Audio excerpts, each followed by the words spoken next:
Funciona, né? Bom, cumprimento novamente os colegas aqui presentes. Faço esse cumprimento na pessoa do presidente de mesa, Dr. Rogério Macanhão. É um prazer estar aqui e poder falar desse assunto com o qual eu convivo desde o início da minha formação. Eu comecei a minha vida acadêmica no direito tributário, eu fiz um estágio em direito no escritório de advocacia que trabalhava em direito tributário e evidentemente que eu não escolhi o direito tributário por livre iniciativa. Foi uma situação do destino que acabou me colocando lá e me trazendo até aqui. Eu faço inicialmente, dou os parabéns à brilhante explanação do Dr.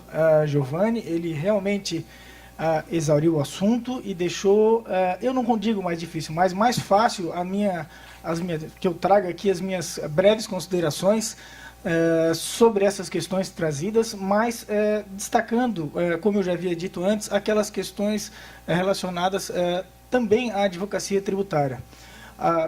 O Dr. Giovanni é uma referência aqui no Estado, junto com outros colegas do Ministério Público Estadual. Ele, na função que eles têm exercido, eu posso dizer que funciona. Meus clientes recebem reiteradamente cartinhas de advertência de que se eles não pagarem ou parcelarem os tributos, sejam eles declarados ou não pagos, ou seja, decorrentes de infrações fiscais, eles efetivamente recebem a cartinha e muitas das vezes fazem efetivamente o recolhimento, né? A gente acaba perdendo um ou outro, mas a verdade é que naqueles casos absurdos a gente também tem a oportunidade de, mesmo tendo ocorrido esse pagamento, sendo ele indevido, né, voltar atrás e pedir restituição. Então é um trabalho que, em verdade, acaba facilitando a vida dos advogados, porque nos traz muitos clientes, né? Então, sem maiores formalidades, eu vou começar a falar sobre os temas que eu me propus aqui dentro desse contexto, e já adiantando para os senhores que eu não vou usar os 40 minutos, porque eu, como manezinho da ilha que sou, vocês já devem ter notado, eu falo muito rápido, então provavelmente eu devo terminar nos 10. Mas então, indo direto ao tema, eu gostaria de dizer o seguinte, que existe... Pode passar.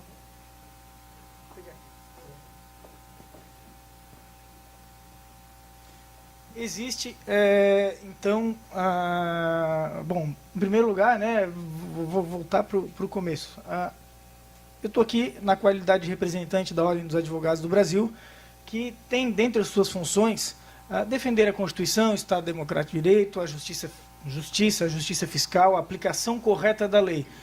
Então, a Ordem dos Advogados do Brasil, muitas vezes, ela é vista só como uma entidade de classe, né, enquadrada ali no inciso 2º do artigo 44 da Lei 8.906. Mas a verdade é que a OAB tem essa função de defender a Constituição, defender a boa aplicação das leis. E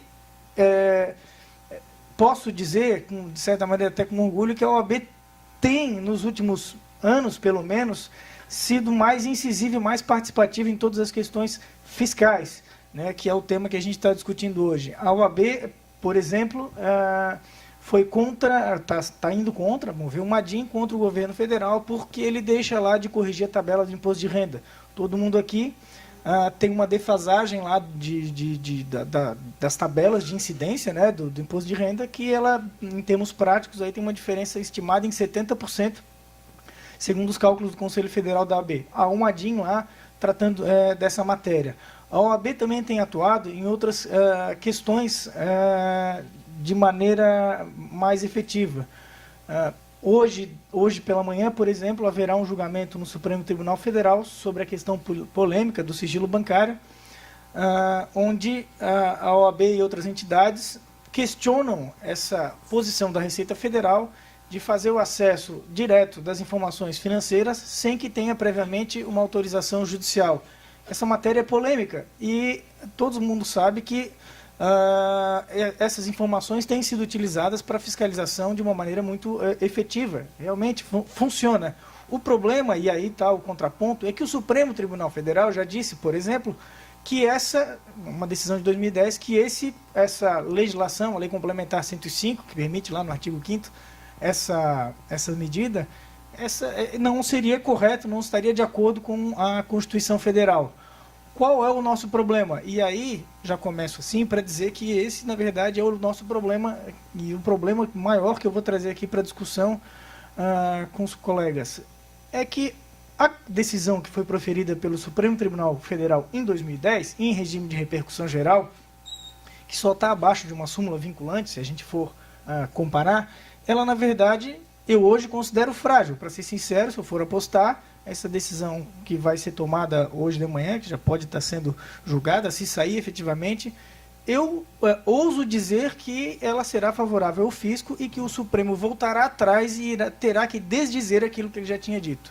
Isso tudo gera para os contribuintes uma insegurança tremenda, mas também não traz só prejuízo para os contribuintes, traz também para o fisco, porque o fisco, especialmente o federal, ele fez uma série de fiscalizações, cobranças, que, uma vez sendo consideradas agora pelo Supremo ou reafirmadas, né, como indevidas, vão anular sei lá, uma parte significativa dessas notificações fiscais recentemente expedidas. Então, tudo isso para contextualizar que a Ordem dos Advogados do Brasil tem tentado trabalhar também nas questões tributárias, porque a carga tributária, dado o patamar que chegou, 37%, 38%, ela chega a ter uma representação tão grande na vida das pessoas e das pessoas jurídicas, dos contribuintes, que ela ganha ela necessita, né, dessa atenção especial. E, de uma maneira geral, a OAB tem se manifestado que é contra o aumento da carga tributária, sob qualquer hipótese, aumento de alíquota, aumento de situações, todas as tentativas de aumento da carga tributária têm sido questionadas. O aumento da CPMF, o presidente Carlos Lamáquia foi contra agora, foi contra também, está analisando o ajuizamento do Maddim contra a questão do novo ICMS, do chamado comércio eletrônico, na verdade não é eletrônico, né, de todas as operações interestaduais não presenciais. Então, a OAB tem atuado nessas questões, mas não com o objetivo de defender contribuinte, e sim que se aplique a lei, e que se aplique de uma maneira coerente. Entrando agora nas questões práticas, a gente não pode negar que há... tá aí para reiterar o que eu já tinha dito. Vocês viram que a minha formação, né, ela é de advogado. Eu sou realmente, efetivamente, trabalho como advogado, vivo da advocacia, exclusivamente da advocacia tributária, mas essa minha atividade dentro da OAB, na presidência de uma comissão, de uma pequena comissão de direito tributário, mas que tem contato direto com a Comissão Nacional de Direito Tributário, tem me aberto uma visão mais ampla e, vamos dizer assim, mais imparcial sobre as questões tributárias. Então, estar aqui no meio dos senhores, do fisco, é uma honra, é um prazer e também um desafio, porque muito do que eu vou falar aqui, muitas vezes do que eu vou falar aqui, não vai ser necessariamente de acordo com vocês concordam. Porém, como o caro amigo Giovanni já considerou, nós não estamos aqui num embate entre certo e errado, e sim uma discussão que vou chamar até acadêmica, né, mas que procura ter resultados práticos. Enfim, começando pelo começo, a gente não pode negar o fato de que há um dever fundamental de pagar tributos. A gente vive, em termos práticos, em um grande condomínio, se a gente for fazer uma analogia, onde aqueles condôminos que deixam de contribuir com aquele valor a eles estabelecido fazem com que outros condôminos paguem mais do que eles deveriam. É uma questão matemática. Então, em termos práticos, a gente tem gente que está pagando imposto para contribuintes que não pagam. Então, a sonegação e o tema central dessa questão em discussão, ela vamos dizer, uma questão de justiça, uma questão uma questão de fundamental. Em muitos casos, inclusive, ela envolve até a sobrevivência, uma questão de sobrevivência que vamos dizer assim, levantada por alguns contribuintes, que, na minha opinião, de maneira equivocada, porque, muito embora eles tenham a possibilidade de utilizar dos meios corretos, estudos, análise, questionamentos judiciais das incidências, das situações em que é cobrado indevidamente, ele acaba indo pelo caminho mais fácil da sonegação, que prejudica a todos, né, e de uma maneira muito menos correta. Entrando, então, diretamente no tema, eu listei 6 pontos sobre os quais eu pretendo traçar algumas considerações. O primeiro deles já foi muito falado aqui, mas ele é muito importante. A gente tem aqui uma influência direta do direito material no direito processual. Por quê? Porque, em termos práticos, a legislação tributária é tão complexa que, muitas vezes, o contribuinte, mesmo querendo, não sabe como efetuar o recolhimento de determinado tributo. Exemplo prático disso é que não é só o contribuinte que tem dúvida, porque o fisco também tem dúvida. Tanto é verdade que, algumas vezes, o fisco muda as soluções de consulta, as orientações que ele dá aos contribuintes. E isso é um reflexo do nosso panorama legislativo. O que a gente tem? A gente tem a nossa Constituição Federal, mas os estados, eles têm que seguir, então, a União, na verdade, tem que seguir a Constituição Federal, a legislação complementar federal, as leis ordinárias, as instruções normativas, portarias, as soluções de consulta e ainda as decisões dos tribunais sobre a matéria.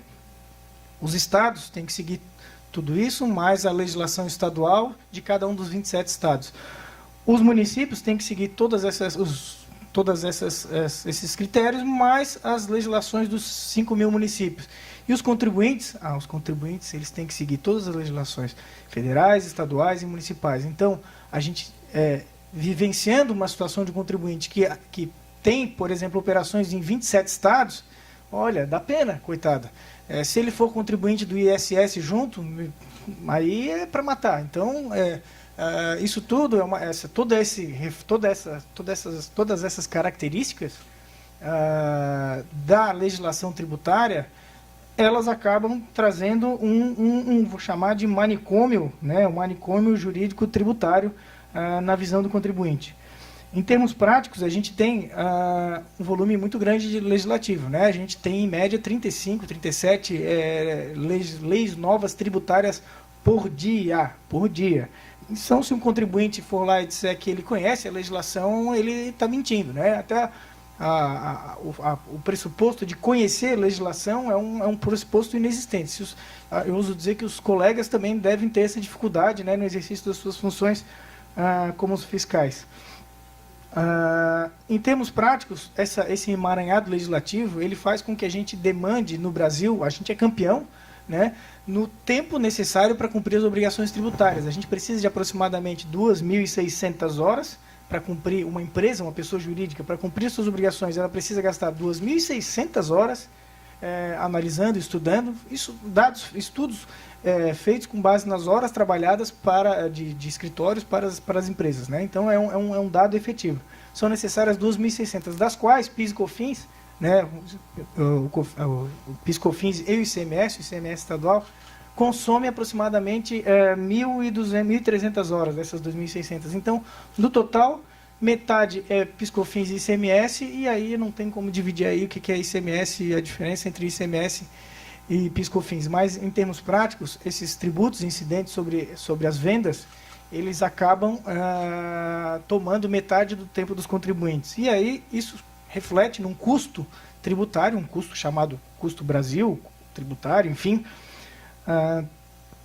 pelo qual aproximadamente de 1 a 6% da receita o contribuinte gasta só com os seus contadores, advogados, consultores, processos, e esse é um dado que muitas vezes não é dito, né, e não tem o devido enfoque. O contribuinte não paga, ele acaba não pagando só o imposto, ele paga para pagar imposto, e paga bastante, né? Então, essa é uma dificuldade, essas características legislativas, elas deixam o contribuinte numa posição muito frágil. Teve um advogado, eu não trouxe aqui a foto, mas eu acho que ficou famoso, que ele tentou reunir toda a legislação tributária num livro, ele acabou ficando com 6 toneladas e representando 43.216 páginas, né? Se botasse uma página do lado da outra, teríamos 95 quilômetros de legislação tributária para que fosse seguida, né? Então, efetivamente, isso é um problema que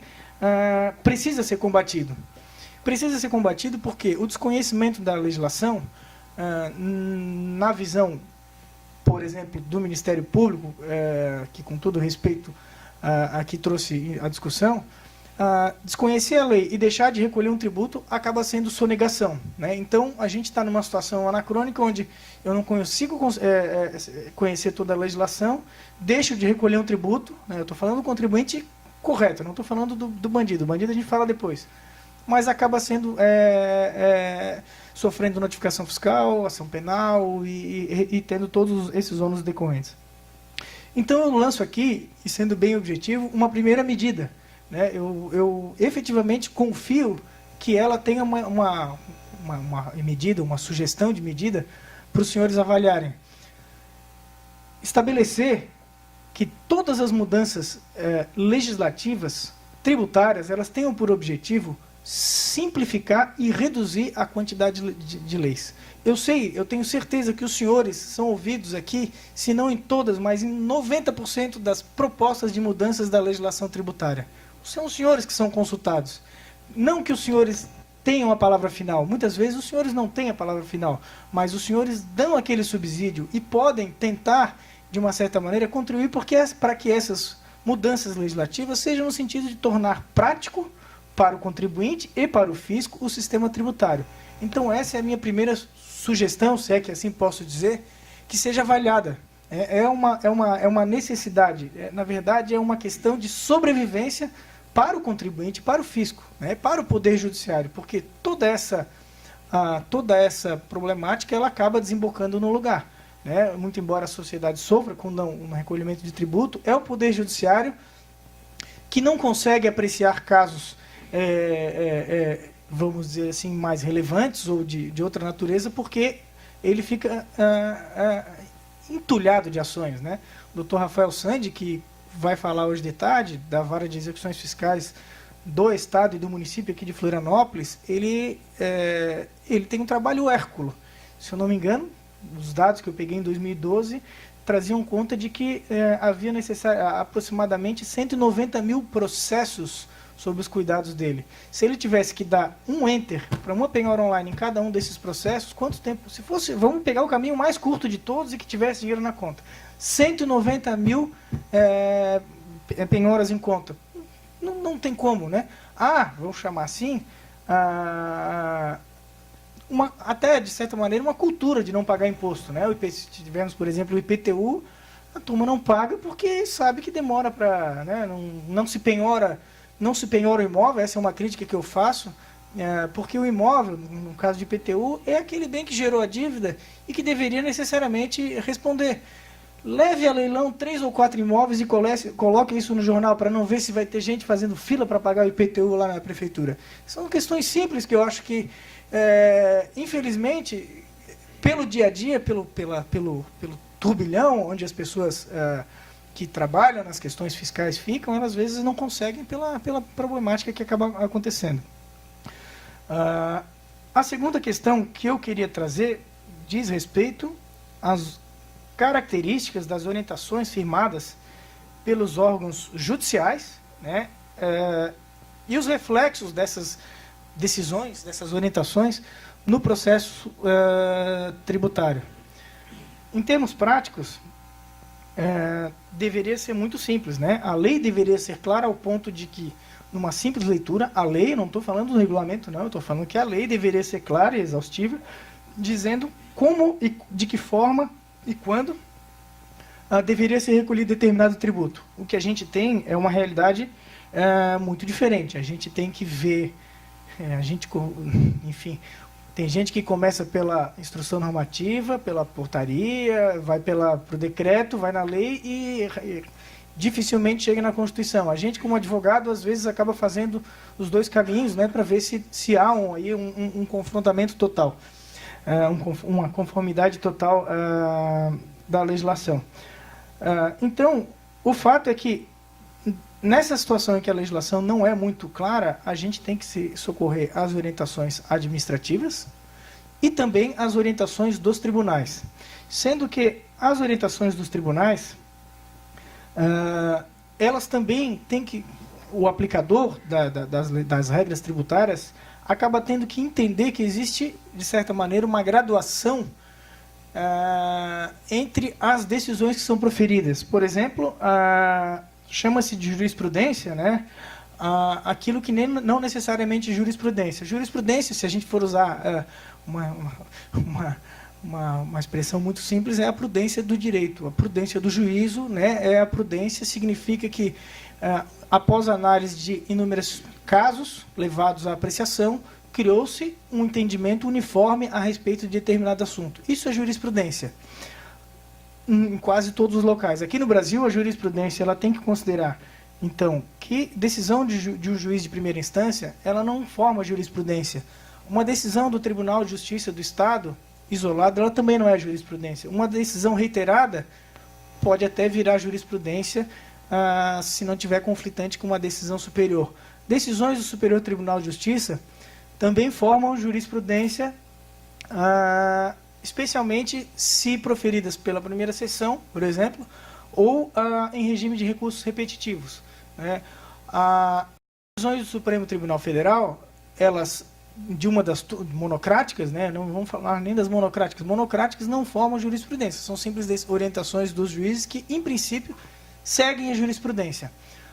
Enquanto, na verdade, em termos práticos, isso não acontece sempre. Mas, no âmbito do Supremo Tribunal Federal, a gente tem as decisões monocráticas, né, de um juiz, individualmente. Temos as decisões colegiadas das turmas e da reunião das turmas, que é do plenário.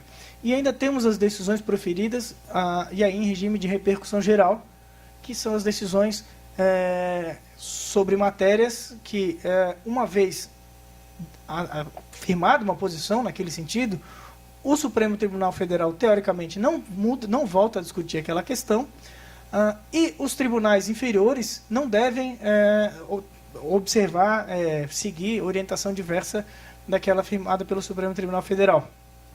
E, além disso, a gente tem a famosa, né, súmula vinculante. A súmula vinculante, dentre todas essas orientações judiciais, ela é aquela que tem mais poder coercitivo, porque, a rigor, ela deveria, em termos práticos acaba não acontecendo, mas ela deveria nortear não só as decisões judiciais, mas também a posição, a orientação, o trabalho da própria fiscalização. Vincular, em termos práticos, a posição que vai ser tomada pela fiscalização, tanto por um fiscal quanto pelo um julgador administrativo, sobre todos os agentes do processo tributário. A súmula vinculante, não por força de lei, mas por força constitucional, ela tem, então, um poder tão forte a ponto de que cada descumprimento de uma súmula vinculante deveria estar sujeito a uma reclamação ao Supremo Tribunal Federal por descumprimento de uma orientação dada por aquele tribunal. Só que esse é o nosso mundo, esse seria, dentro do que está na lei, o nosso mundo ideal. Porque, em termos práticos, o que a gente tem visto, né, é que os tribunais mudam de opinião. É possível, é razoável mudar de opinião? É possível, claro. De uma conversa pode vir uma mudança de opinião. Agora, a forma como tem ocorrido essas mudanças das decisões, das orientações dadas pelos tribunais, com cancelamentos de súmula, com revisão de jurisprudência proferida em recursos repetitivos ou em recurso extraordinário, ela faz com que todos nós ficamos perdidos. Perdidos porque o advogado não consegue dar uma orientação para o cliente, o fiscal não sabe se lança ou se não lança, e a gente fica, o julgador não sabe se mantém ou se não mantém, e a gente fica nessa situação, nessa situação ingrata. E aí vai, então, a minha crítica, de certo modo, ao Poder Judiciário, não ao Poder Judiciário nas pessoas, e sim no sistema judiciário, talvez até a Constituição, na forma como efetivamente acabam acontecendo os julgamentos, como a Constituição estabeleceu que aconteçam os julgamentos em processos judiciais. Por quê? Porque as decisões são proferidas com base numa composição de determinada composição de determinado tempo, né? 5 anos depois, quando a matéria vai ser revista, grande parte daqueles ministros, eles não estão mais naqueles tribunais, ministros ou desembargadores. E isso faz com que novas ideias, elas oxigenem, é verdade, e atualizem as decisões de acordo com a atual posição da sociedade sobre determinado tema, né? O que pode, o que não podia passa a poder, o que pode passa a não poder, mas infelizmente o advogado, o fiscal, o contribuinte, ele não consegue avaliar aquilo que ele vai fazer em determinado momento com base naquilo que pode vir a ser. Então ele não tem ele não tem bola de cristal para saber se aquela orientação vai ser mantida ou não. E, em termos práticos, o que se faz é fazer a maior diligência possível, ver a última orientação, se der intervalo de 2 semanas entre uma consulta e outra, a pessoa é obrigada a rever, ver se não tem nada de novo que aconteceu. Então é assim que funciona. É uma loucura, né? A gente não consegue ter segurança naquilo que a gente diz. Para a gente é muito complicado. Agora vamos lá. A Fazenda Nacional, e aí vamos partir para a parte propositiva, ela tem um sistema que eu não vejo sendo muito utilizado no fisco estadual. A Fazenda Nacional passou a orientar, a partir de 2013, que sejam observadas as decisões tomadas em recursos repetitivos e recursos no STJ, né, e recursos proferidos no Supremo Tribunal Federal com repercussão geral. Em termos práticos, a Fazenda Nacional tem editado uma lista daquelas matérias em relação às quais o fiscal está dispensado de fazer o lançamento. O procurador está dispensado de entrar com recurso. E nesses casos, o contribuinte se sente mais seguro, né, de seguir aquela orientação. E o que é mais importante? Dá tempo para dar. Isso viabiliza com que o fiscal ele fique tranquilo, não fique preocupado, receoso em ser futuramente responsabilizado por alguma questão relacionada a deixar de lançar determinado tributo. Isso é imprescindível que seja feito em todas as esferas dos entes federativos. A União já faz, e não vou dizer que funciona 100%, mas funciona 90%. Essa semana eu tomei conhecimento de uma solução de consulta da Fazenda Nacional que passou a aplicar em restituições administrativas o entendimento do Supremo Tribunal Federal. Aquela questão da inconstitucionalidade, da cobrança de 15% sobre contratação de cooperativas de serviço. Até no início do ano passado, no meio do ano passado, eu tive que entrar com ação judicial para conseguir a restituição de um crédito, né, de um pagamento indevido feito para um cliente. Esse ano já vem uma orientação da Receita, dizendo que aquela matéria agora está pacificada e que está autorizado a deixar de lançar e vai autorizar ainda a restituição. É claro que isso gera um certo risco, vamos dizer assim, para o Estado, de devolver administrativamente aquilo que, teoricamente, ele poderia pagar por precatório. Mas, enfim, esse é um ônus, um ônus que tem o bônus, né? Tem um bônus, tem os reflexos, tem o lado positivo que vai ser deixar a fiscalização trabalhar naqueles contribuintes que efetivamente praticam o ilícito fiscal ou eventualmente até o ilícito penal. Então, se eu for fazer uma proposta, é que seja instituído, estabelecido, que todos os contribuintes, todos os entes federativos, estaduais, municipais, distrital, que eles promovam o estabelecimento de uma legislação semelhante à nacional, que dê esse tratamento de aceitar as decisões proferidas pelos tribunais superiores. Se mudar, eles não têm como prever, os fiscais não têm como prever, assim como os contribuintes não têm. Chega-se a nova situação, eventualmente avalia-se uma modulação, mas tem que haver alguma praticabilidade no sistema. E a praticabilidade, na minha visão, passaria por aceitar aquilo que já foi decidido de uma maneira mais segura possível dentro do que a gente tem, né, dentro do nosso sistema. Então essa é a minha segunda proposta aí, de reflexão para os senhores. Eu vou falar agora um pouquinho dos tribunais administrativos tributários. E falo com orgulho, sendo daqui, do nosso Tribunal Administrativo Tributário Estadual. Porque recentemente, não lembro se foi em 2013 ou em 2014, foi premiado como um tribunal que tinha a maior transparência, qualidade de julgamentos. E, efetivamente, o nosso tribunal, assim como o nosso fisco estadual, só merece elogios. Mas isso não impede que a gente também não tente fazer contribuições para que ainda aperfeiçoe ainda mais essas respeitáveis atividades e instituições. Pois bem, com relação aos tribunais administrativos, eu tenho duas preocupações. A primeira delas, e é uma situação recorrente, diz respeito aos votos de desempate dos tribunais administrativos. E a segunda, às chamadas avocatórias, depende do local, a legislação dá nome diferente, mas aquela possibilidade de que o secretário da Fazenda revise, eventualmente, alguma decisão proferida pelo Conselho.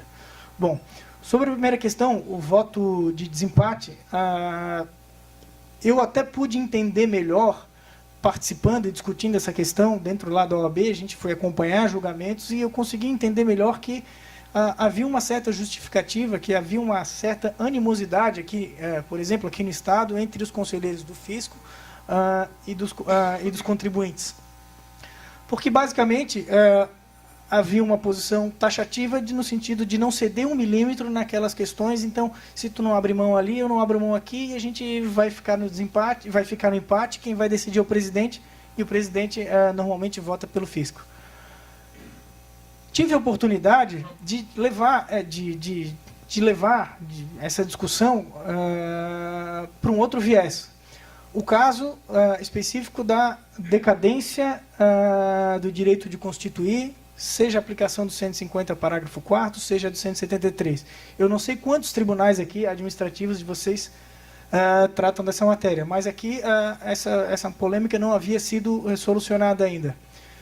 Muito embora o Superior Tribunal de Justiça tenha entendimento, já decidido em regime de recursos repetitivos, que nos casos, por exemplo, de pagamento indevido, em que há um recolhimento, muito embora ele seja insuficiente, não se aplica o artigo 150, 173 do CTN, e sim o artigo 150, parágrafo 4º.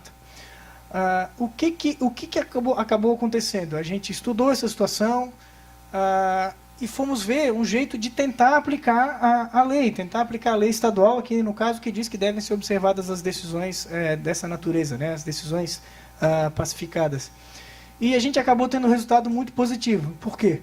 Porque os conselheiros dos contribuintes abriram mão de uma certa intransigência, e na qual, para eles, em todos os casos, até multa isolada, por exemplo, deveria ser aplicado o artigo 150, parágrafo 4º. O conselheiro do contribuinte nunca votava de uma outra maneira.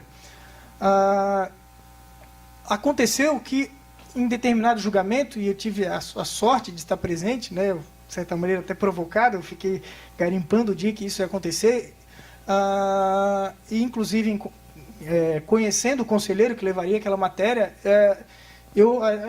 todos eles chegaram à conclusão de que, não, olha, a gente tem que dar um passo, a gente tem que dar um passo para trás para poder dar 2 passos para frente. Então, em termos práticos, os contribuintes deixaram de ser intransigentes em determinado posicionamento, e os fiscais disseram, olha, se vocês consideram ser menos intransigentes, a gente também vai deixar.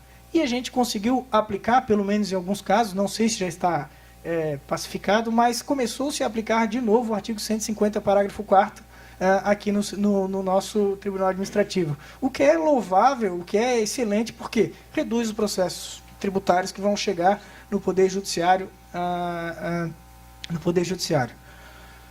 Sobre a questão do voto da avocatória, desse voto, dessa modificação, possibilidade de modificação de uma decisão pelo secretário da Fazenda, eu não vou me estender muito, eu só vou ser bem objetivo e dizer que é incabível, numa situação onde, pela formatação do Conselho, já é certo que os casos duvidosos estão sendo decididos em favor do fisco, naqueles casos em que até a fiscalização concorda com os contribuintes, é reprovável, do ponto de vista da sistemática de um órgão paritário e formatado da forma que um secretário da Fazenda modifique uma decisão colegiada lá de inúmeros colegas fiscais que estudaram aquele caso. Então, realmente, na minha opinião, isso deveria ser modificado, isso deveria ser avaliado, né? Eu levo isso também como como proposta. Então, nesse aspecto, seriam duas propostas. Primeiro,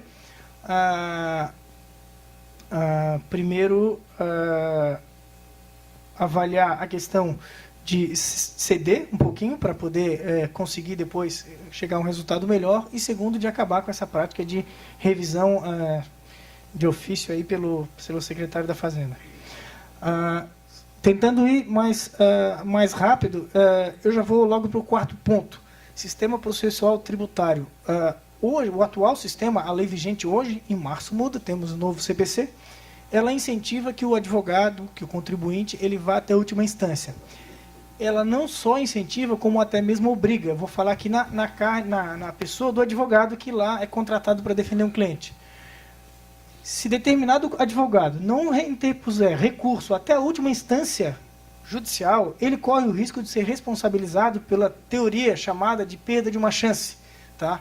Porque já há precedentes nesse sentido e basicamente o advogado que não exercitou todos os recursos possíveis, e aí eu boto aqui até os imagináveis, ele acaba correndo o risco de ser responsabilizado civilmente por perder a chance daquele contribuinte de reverter aquela decisão no Tribunal Superior.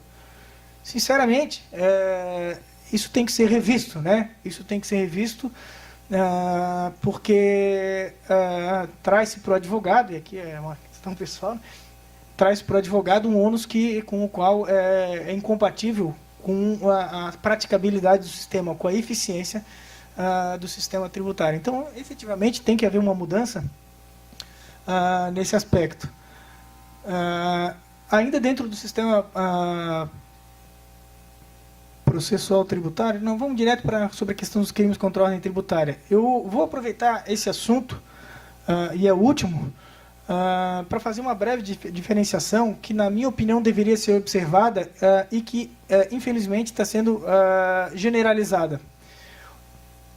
Eu tenho certeza, a gente tem que diferenciar aquele contribuinte que normalmente paga seus tributos e deixa de pagar porque não pode, daquele contribuinte que não sabe quanto deve pagar, daquele contribuinte que, eventualmente, é um sonegador e que não paga porque não quer. Então, os primeiros num grupo, e aquele que não paga porque não quer, deve receber um tratamento, inclusive penal, diferenciado.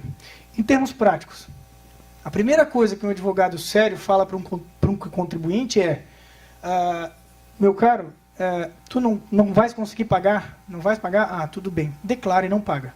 Declare e não paga porque está constituído o crédito e você, em princípio, não será preso por conta disso. Essa orientação a gente sempre deu, em qualquer caso. Declara e não paga o dia que tu puder. Se tu paga, parcela, faz. Não estou falando da pessoa que faz isso como prática. Estou falando daquele que efetivamente não pode pagar.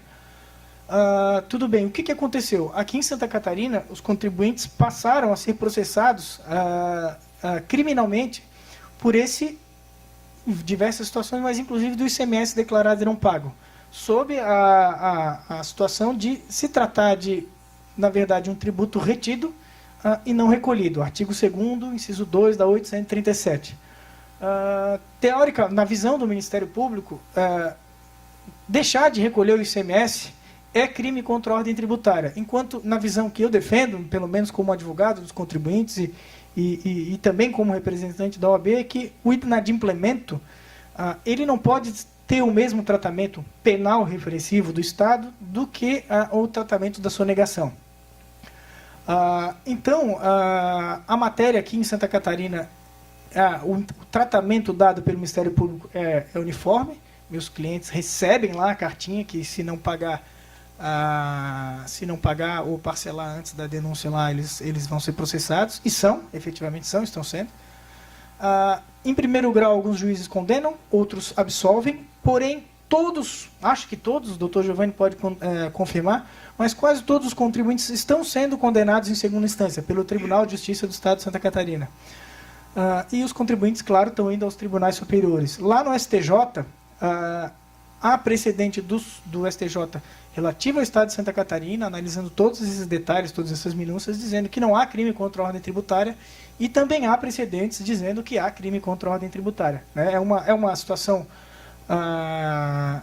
que, na minha opinião, ela merecia uma reavaliação, no sentido de penalizar, de dar um tratamento igual e talvez até mais benéfico àquele contribuinte que é um pilantra, que faz gambiarras, que soma 1 mais 1 dá 0,1, ou 0,2, enfim, corta lá do que aquele contribuinte que não consegue efetivamente adimplir com as suas obrigações. E considero, mais do que isso, relativamente fácil de verificar se aquele contribuinte é reiteradamente inadimplente, né? Basta ver o histórico de recolhimento, o sistema lá já indica, mês a mês, se paga ou se não paga.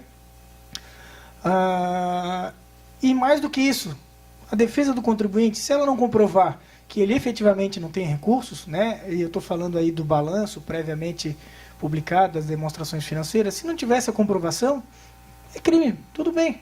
Mas tem que haver esse tratamento, esse grau de refinamento no tratamento penal dessas questões, porque senão os contribuintes que até então pretendiam ser inadimplentes e não criminosos passam a ser efetivamente tratados como criminosos. Então essa é uma ressalva que eu faço. Por fim, as últimas questões eu já falei, a OAB tem trabalhado em diversas situações, tem procurado ser contra o aumento da carga tributária, tem procurado ser a favor da simplificação do sistema tributário, e eu faço votos de que daqui, dos fiscos, que parta do fisco a iniciativa, porque nós certamente iremos apoiar, de tornar o nosso sistema tributário mais simples, mais efetivo, mais prático, né? E não deixe nas costas do contribuinte o fardo mais pesado, porque muito embora seja o contribuinte que antecipe, vamos usar aqui o critério do Ministério Público, o recolhimento desse imposto, quem paga a conta no final somos nós, quando há essa carga tributária significativa, né? Se o funcionário público tem aproximadamente 40% aí retido de salário, se mais a metade, os outros dos 60%, praticamente 30% ele gasta com tributos, o funcionário público também está pagando, aí está ficando com quase um terço, vamos chamar assim, daquilo que ele rende. A iniciativa privada também. Então, são essas reflexões. É um sistema onde cada um tem que dar a sua contribuição. Então, são essas as minhas pequenas contribuições. Eu agradeço muito a atenção e fico à disposição aí para discussão. Obrigado.